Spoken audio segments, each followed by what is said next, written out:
अस्सलाम वालेकुम dear students, कैसे हैं आप सब? लेसन लर्न किया सबने प्रीवियस? Any problem? बेटा, if you have any problem regarding the topic, you can leave your voice note within the school hours, clear? And can share your problem without any hesitation. Now let's start our next topic from chapter number 1, which is the branches of biology. In my previous lecture, I introduced the biology. Clear? Then I told you about division of biology. Major divisions. Clear? But our today's topic is branches of biology. Biology has the vast information, so it's become the tough for the biologist to deal with all branches at once. So they divided the branches of biology in different uh, forms. Clear? And the first branch is the morphology. Morphology is the branch of biology in which we deal about forms and structure of the living organism. Forms and structure of about living organism means that we are dealing with their outward appearance. What is the outward appearance means बेटा? उसकी shape, उसके structure, उसका colour, उसका pattern या size. Like you can imagine, or as you see, a cat or pigeon. Cat has the specific appearance and the pigeon has the specific appearance. That means on their appearance, outwardly appearance की base पे अगर आप किसी चीज़ को जज कर रहे हैं या डील कर रहे हैं या स्टडी कर रहे हैं, आप उसको क्या कहेंगे? That is the morphology. Anatomy means internal structure को स्टडी करना of the living organisms. The branch of biology in which we deal और study with the internal structure of an organism. Internal structure means कि उसकी size, shape, position, structure, blood supply, method जो है close circulatory system है या open circulatory system है, इस वे में. लाइक अगर आप लोग अपने हैंड्स का स्केलेटन देखें तो हमारे हैंड्स की फिंगर्स का मतलब बोन टू बोन जॉइंट्स किस वे में अटैच हैं. इसी तरह आप लोग अगर बर्ड्स के जो विंग्स का देख लें पैटर्न, तो that means you are studying the anatomy. Is it clear? Our next branch is the histology. Histology is the branch of biology in which we deals with the tissues. और tissues को आप microscopically अगर study कर रहे हैं. Now the question should arise, what is the tissues? बेटा, as you know, cell, there are the million and a trillion of cell in our body. If cell and cell are combined together, they will form a structure which is known as the tissues. Is it clear? And tissues को अगर आप लोग microscope के through study कर रहे हैं तो that means you are deal with the branch of biology, histology. Microscope क्या होती है बेटा? माइक्रोस्कोप आपके पास एक ऐसी डिवाइस है जिसमें आप लोग ऐसे सब्सटेंसेस को स्टडी करते हैं जो कि आप लोग नेकेड आई से नहीं देख सकते. क्लियर है? तो उसको हम लोग जो है एक स्पेशल टाइप ऑफ डिवाइस के थ्रू स्टडी करते हैं जिसको हम लोग क्या कहते हैं? माइक्रोस्कोप. ठीक है? The object which you can't see through your naked eye, then you study with them with the help of the microscope, and the study of the microscope is known as the microscopy. Is it clear? And then cell biology. Definitely, what is the cell biology? That means you are if you are dealing with the structure and the function of the cell, that the study is known as the cell biology. In cell biology, अगर आप लोग cell को study करें या cell की organelles को, अब ये क्वेश्चन अराइज होना चाहिए आप लोगों के माइंड में कि टीचर सेल ऑर्गेनेलिस क्या है. बेटा, ये मैंने एक डायग्राम ड्रॉ की है, ठीक है, जो कि एक सेल है ओवरऑल. इसको मैंने नेम भी लिखा है, that is the cell. Clear? अब सेल के अंदर डिफरेंट ये मैंने जो है ऑर्गेनेलिस को पुट किया है। अगर आप देख रहे हैं ये न्यूक्लियस है, इसके साथ ग्रीन कलर में मैंने शॉर्ट फॉर्म में लिखा है एंडोप्लाज्मिक रेटिकुलम। उसके बाद जो है ये साइटोप्लाज्म है, माइटोकॉन्ड्रिया है, गोल्गी apparatus है, ये सारी चीज़ें ये सेल के अंदर हैं प्रेजेंट, जिसको हम लोग क्या कहते हैं, cell organelles. Is it clear?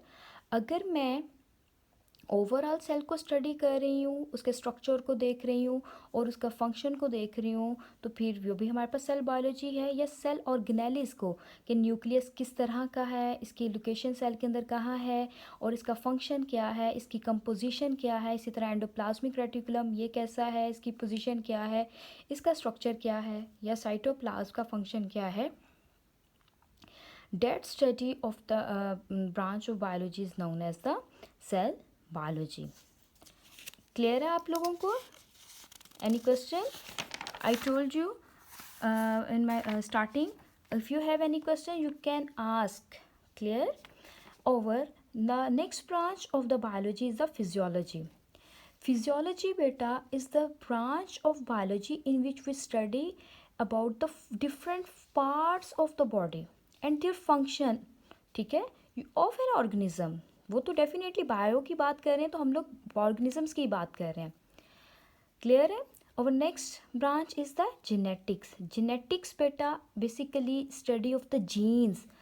अब ये क्वेश्चन आप लोगों के माइंड में अराइज होना चाहिए कि टीचर जीन्स क्या है। बेटा जीन्स जो हैं वो यूनिट ऑफ हेरिडिटी हैं, लाइक जो हमें विरासत से मिलते हैं, ठीक है। बेसिकली इसके जो मैंने डेफिनेशन लिखी है कि ये हमारे पास कैरी करती है information that determines your trait. Trait means कि आपके फीचर्स या करेक्टरिस्टिक्स, लाइक आप लोगों की जो है आई कलर, हाइट, ठीक है, या आपके पास जो है आपके हेयर की शेप स्ट्रेट होंगे, कर्ली होंगे, फादर जैसे होंगे, मदर जैसे होंगे, या सिस्टर जैसे, ठीक है। ये सारे ट्रेड्स जो हैं ये आप लोगों के पास जो पास्ड ऑन टू यू, ये किसके थ्रू कैरी इन्फॉर्मेशन जाती है, जीन्स के थ्रू। और इसमें आप लोग जो है इनहेरिटेंस को भी स्टडी करेंगे, लाइक आपके ट्रांसमिशन ऑफ करेक्टर्स, बेसिकली ये इसी के रिगार्डिंग ही है, ठीक है। सो आइज़, कलर से हाइट, इंटेलिजेंस, करेक्टर्स मैंने आपको पहले भी बताया कि कौन कौन सी characteristics. No we will move towards the book. Here it is the morphology. The branch deals, morphology को मैंने पहले भी बताया कि जो कि डील करती है forms and structure of the living organism, ठीक है, जिसको हम लोग क्या कहते हैं, morphology. Anatomy, the study of the internal structure is called as the anatomy. Histology, the microscopic, वो मैंने आपको बताया कि अगर टिश्यूज़ को माइक्रोस्कोप के थ्रू स्टडी करेंगे तो वो आपके पास हिस्टोलॉजी कहलाते हैं। सेल बायोलॉजी का भी मैंने बताया है कि study structure of the function of the cell and cell organelles called cell biology. ये also deals with the study of the cell division. And now the question should, what is the cell division? Cell division बेटा is जिसमें आप लोग mitosis और meiosis को study करते हैं। अब माइटोसिस और मियोसिस क्या है बेटा, आप यू कैन से कि हमारे जो सेल डिवाइड करते जाते हैं तभी हम लोग जो है बेबी से आप लोग अडल्ट से फिर आप लोग जो है वो यंग, और उसके बाद आप लोग जो है वो बड़े होते जाते हैं। इस तरह से बेटा, लाइक अगर आपकी जैसे बोन्स हैं, ठीक है, वो बेबी बोन्स होती हैं, फिर उसके बाद ग्रोथ करती जाती हैं। अब जो सेल आपके डिवाइड कर रहे हैं तभी तो बेटा उसकी ग्रोथ हो रही है, ठीक है। तो ये ग्रोथ होना, that is the cell division. Inshallah, you will study in detail in the next chapters, which is the cell cycle. So our next branch is physiology. The branch deals with the study and function of different parts of the organism. Then genetics, मैंने आपको पहले भी बताया, the study of genes and their role in inheritance, कि उनका role inheritance में क्या है, नेक्स्ट जनरेशन में, उससे नेक्स्ट जनरेशन में, ठीक है। और उसके बाद वो किस तरह से आपके करेक्टरिस्टिक्स को पेरेंट्स से ऑफस्प्रिंग में कन्वर्ट करती हैं। इनहेरिटेंस मीन्स, यहाँ इनहेरिटेंस की भी डेफिनेशन आप अंडरलाइन कर लें। Inheritance means the transmission of characters from one generation to the other generation. Here it is a side block. Side block बेटा मैंने आप लोगों को पहले भी बताया था कि जो है वो आप लोगों के पास इम्पॉर्टेंट होते हैं शॉर्ट क्वेश्चंस के लिए और लॉन्ग क्वेश्चंस के लिए। आज हम लोग पेपर पैटर्न को भी डिस्कस करेंगे, ठीक है बेटा। अब जो शॉर्ट क्वेश्चंस जो है या लॉन्ग क्वेश्चंस जो हैं वो बेटा आप लोगों की पहले ये नहीं होता था कि वो आप लोगों को जो है एक्सरसाइज से आते थे। अब आप जो है वो नाइन्थ क्लास में, प्री नाइन्थ में आ गए हैं बेटा, बोर्ड क्लासेस में। वहाँ पे शॉर्ट क्वेश्चंस जो हैं वो आप लोगों को randomly from your text, overall text से पूछे जा सकते हैं, ठीक है। तो आप लोग ये ओवरऑल टेक्स्ट से पूछे जा सकते हैं, तो इसलिए बेटा आप लोगों ने हर एक चीज़ को अच्छे से लर्न करना है। कुछ भी आप लोगों का जो है ये यहाँ से टेक्स्ट के अंदर से कटिंग नहीं होगा। मॉलिक्यूलर बायोलॉजी ये क्या है? ये ऐसी जो आपके पास जो है स्टडी है जिसमें हम लोग किसको स्टडी करेंगे, इसके नेम से ही हमें शो हो रहा है कि वो मॉलिक्यूल्स के, बायोलॉजी मीन्स के लाइफ, मॉलिक्यूल्स ऑफ लाइफ को स्टडी करेंगे। मॉलिक्यूल्स ऑफ लाइफ कौन कौन से हैं? Water, proteins, carbohydrates, lipids and nucleic acid. Is it clear? Here we will discuss our paper pattern. Diaries भी लिख लें बेटा आप लोग कि चैप्टर नंबर 1 मेजर डिवीजन्स, ठीक है, ऑफ बायोलॉजी। एंड देन उसके बाद आप लोग अपनी बुक पे डेट भी मेंशन करें। क्लियर है? ओके बेटा, यहाँ पे आपके पास जो है ये पेपर एक मैंने खोला हुआ है, हम लोग अपने ही बोर्ड का ओपन करते हैं। ओके जो है यहाँ पे आप लोग देखें बेटा, ये ऑब्जेक्टिव टाइप पेपर होगा। आप लोगों का मैक्सिमम मार्क्स लिखे हुए हैं कि वो आप लोगों के 12 होंगे। क्लियर है? और इसके लिए आप लोगों को 15 मिनट दिए जाएंगे ऑब्जेक्टिव करने के लिए। जैसे ही आप लोग ये ऑब्जेक्टिव पेपर अटैम्प्ट कर लेंगे, आप लोगों से ये पेपर जो है ऑब्जेक्टिव का ले लिया जाता है, देन आप लोगों को सब्जेक्टिव पेपर दिया जाता है। आप लोग देख रहे हैं कि ये उन्होंने क्वेश्चन नंबर 1 इसको मेंशन किया हुआ है और इसमें आपके पास 12 MCQs पूछे गए हैं। क्लियर है? ये 12 MCQs जो है बेटा आप लोगों की एक्सरसाइज से भी हो सकते हैं और ये रैंडमली टेक्स्ट से भी पूछे जा सकते हैं, इसलिए आप लोगों का जो है कुछ भी टेक्स्ट में से कटिंग नहीं है। क्लियर है? उसके बाद बेटा ये यहाँ पे आप देखें कि उन्होंने ये मेंशन किया हुआ है कि आपके पास सब्जेक्टिव टाइप पेपर जैसे ही 15 मिनट्स का टाइम ओवर होता है, 12 मार्क्स के MCQs अटैम्प्ट कर लेंगे, उसके बाद आप लोगों को सब्जेक्टिव टाइप पेपर दिया जाएगा। उसके मैक्सिमम मार्क्स 48 हैं ये पूरे सब्जेक्टिव पेपर के। अब उसमें आप लोग के पास 3 क्वेश्चंस, शॉर्ट क्वेश्चंस के पार्ट्स होंगे। Question number 2, question number 3, question number 4। ये बेटा आप लोगों के पास उन्होंने टेक्स्ट से भी पूछे हुए हैं, ठीक है, और एक्सरसाइजेस से भी पूछे हुए हैं, इसलिए मैं बार बार कह रही हूँ कि कुछ भी कटिंग नहीं है। ये आप लोगों को बेटा क्वेश्चन नंबर 2 में से आप लोगों के 8 क्वेश्चन पूछे जाएंगे, जिसमें आप लोगों ने 5 अटैम्प्ट करने हैं। Each question carry the 2 marks, ठीक है। So there will be total marks of the 10। इसी तरह आप लोगों का ये है part question number 3, question number 4, और हर एक में से आप लोगों ने 5 क्वेश्चन अटैम्प्ट करने हैं, 2 मार्क्स ईच क्वेश्चंस के हैं। And then there will be part 2, ठीक है, जिसमें से आप लोगों ने, उसमें आप लोगों को दिए जाएंगे टोटल 3 क्वेश्चंस और हर क्वेश्चन के पार्ट्स हैं। क्लियर है? Part A, part B. इसमें बेटा उन्होंने क्या करना है कि आप लोगों को 3 में से 2 क्वेश्चंस अटैम्प्ट करने होंगे। अगर आप लोग क्वेश्चन 5 का पार्ट ए कर रहे हैं तो बेटा क्वेश्चन 5 का ही बी पार्ट आपको अटैम्प्ट करना पड़ेगा, और ये फुल पार्ट के मार्क्स आपके पास जो हैं वो 9 होंगे, ठीक है। अगर पार्ट ए है, ठीक है, तो उसके 5 भी हो सकते हैं, और अगर पार्ट 4 है तो उसके 4 होंगे, ठीक है, या पार्ट इसका 4 भी हो सकते हैं और इसके 5।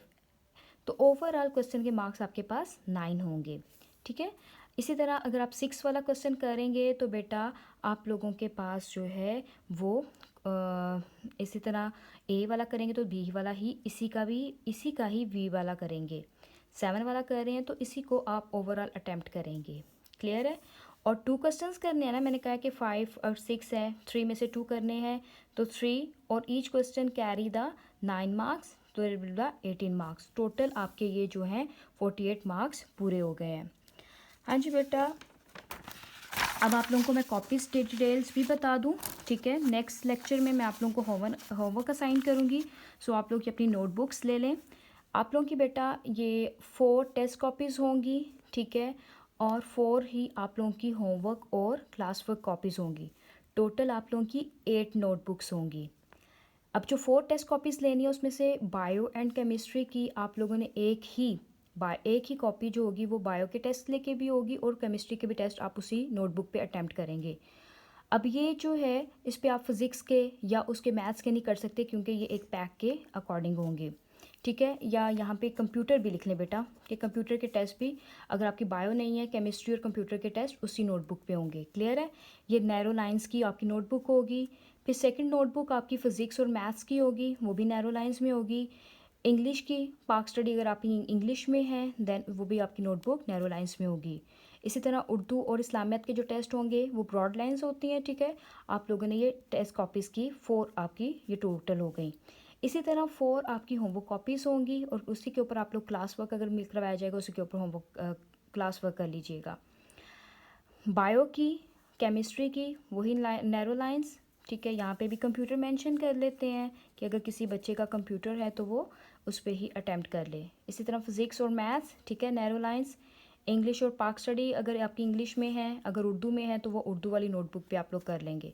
और एक स्कूल डायरी, ठीक है, जो डेली बेसिस पे आप लोगों को लेक्चर मिलेंगे। आप लोगों ने वैसे ही डेली रूटीन पे अपनी बुक्स पे डेट मेंशन करनी है और स्कूल डायरी पे वो अपने सब्जेक्ट वाइज उसको लिखना है। आज की बायो की डायरी क्लियर है आप लोगों को?